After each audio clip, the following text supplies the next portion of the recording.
My name is Elida Castillo, and I am the program director for Chispa, Texas, which is a program of the League of Conservation Voters. I first got involved with environmental organizing when we were fighting against the Las Brisas energy project in, I think it was like the 2008, 2009. I had already done some volunteer work with politics, like political campaigns. And then I was like really good friends with Jim and Teresa Klein, who were in charge of the Sierra Club. And they were talking about Las Brisas. And they said, well, you live in Taft. This is a concern to you because you are within the direction of the pollution. Taft will be greatly impacted by this project. So I got involved with that. Always was concerned about our environment. My dad had worked at Sherwin Illumina, which was Reynolds. My grandpa had worked at Reynolds as well.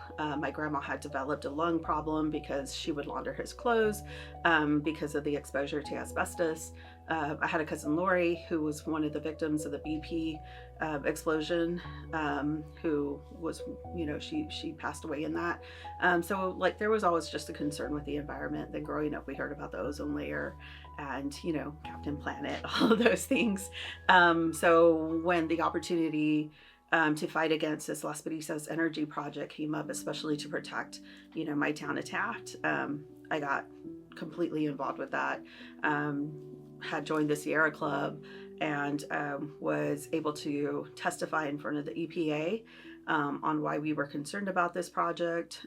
Did a lot of community advocacy, and about 4.5 years later, we were able to defeat the Las Brisas energy project. And we thought that was going to be the end of it, but that was just the beginning of our story. The Las Brisas energy project was a proposed petroleum coke burning facility that was going to burn, pet coke, it's left over after refining oil.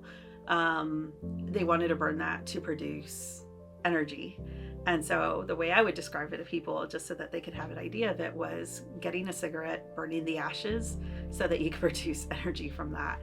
So it was like pollutants on top of pollution on top of, in an area where we were already experiencing, really bad pollution, even then before we had all of this industrial build out that we have now. So with Las Brisas, there was doctors involved, there were community advocates, there was a whole lot of people who were involved in this fight. And it was just a really powerful, example of what you can accomplish when you come together. It also it took a lot of patience. There were some really low moments where it was like, are we gonna win? Is this gonna happen? What's the point? And so I think that's just really true with what we're experiencing now in our community too. It's like, are we gonna win? And it's just we got to stay the course, keep going forward, and just kind of keep our eyes and ears open, because little did we know when we were fighting Las Brisas, that's when Cheniere LNG, AKA Corpus Christi Liquefaction, was laying the groundwork to build its plant in our community. The biggest lessons that I learned with community organizing was we got to bring people from all different walks of life. We got to reach out to everybody. Holding community meetings. It's not that people are for things. It's a lot of times people aren't aware of what is happening. So when we bring that awareness and we engage the community, and they're able to hear from, a different narrative, because often we're fed one certain narrative of how this is going to benefit us, but we're not always told how it's going to harm us. And so whenever we bring communities together and appeal to people from all over, I think that's what I learned, because we had folks who were for industry, we had people who were against it, we had people who were indifferent because they didn't know, and we we organized community meetings, and that's where we brought in some of the experts to talk about what was going to happen, what were the proposed impacts from it, and so that was just the biggest learning piece. Also for me, now as a program director for Chispa, It's really important that we also help our community members have confidence, and especially when they're giving their testimony. Like I said, I spoke in front of the EPA, and I was not prepared at all. So it is like sitting like in a chair like this, and then you have a panel and they're like grilling you of like why you're concerned about this project, and what are the potential impacts, like to you and your community.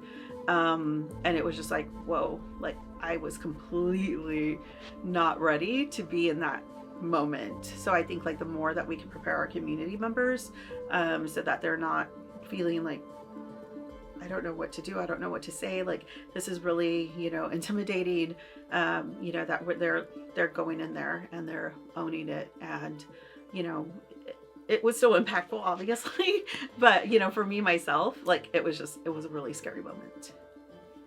So I think the important thing is going into conversations with an open mind. Just because somebody may have different beliefs in you, may come from a different industry than you, or may side, like go in there and find common ground. Also, just don't feel like you have to change their mind. It's just like sharing your information, because a lot of times people don't know. And where we live, especially in our community, we're not, our media is not there to inform us of what is happening. They often cover up and like just cover the fluff pieces. So I think like just having that open mind of, this is just going to be an open conversation that I'm having with this person like a friend, and not until they exhibit like, yeah, this is a completely pointless like conversation. I would say like we can't change everybody's minds, but the thing is like going in and how you approach people. And then some people are, try to find that common ground on what you, find those similarities, like find those similar concerns. People may not care about the environment, but they sure are, concerned about not being able to pay their bills. So like find those, and then like, be able to connect certain things to them.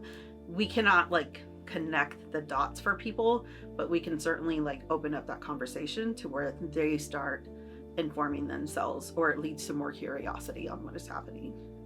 My vision for the Coastal Bend is, where we live, it's a very beautiful area. Unfortunately, it's been taken over by folks who don't see the beauty in our community. They see like dollar signs and an opportunity for them to profit off of it, at the expense of ruining like our natural resources and what we've been given here. But I envision a Coastal Bend where people are more informed. People are, fighting for our home, because the truth of the matter is like, this is our home. Like it is home, and it shouldn't be, somebody else's decision that we no longer live here. And that is absolutely worth protecting. They are saying like, well, what do you live there? It's a dump. Well then if it's such a dump, like why do you have such an investment here? So like, they see the value in this area for certain things, but just me personally, like I see the value in my family being from here. My roots are very, very deep here. My parents, who are both passed now, are now buried here and are part of the earth. I have a niece and nephew who are being raised here. So the value is in the people. It's in the community. It's in the water, which we are surrounded by. So I envision a Coastal Bend where our communities recognize that and take back the power, because there's only a few people who are making the decisions for us in the long run. And when we find that there's like, there's targets there, and as we continue to organize and we continue to get more people involved and educated and engaged, like, just keeping them engaged, I really do see that we could have the Coastal Bend that is like the jewel of, the Gulf South.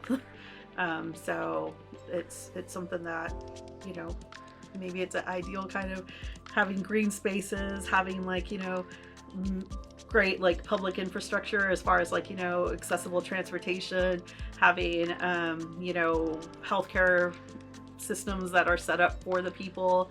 But I think like, they've been telling us like things that we can't have, and people have been believing that. And I think it's about time that we start fighting and demanding, the things that we should be having provided for us. Like the way certain individuals bend over backwards for industry, they should be representing our interests at the end of the day.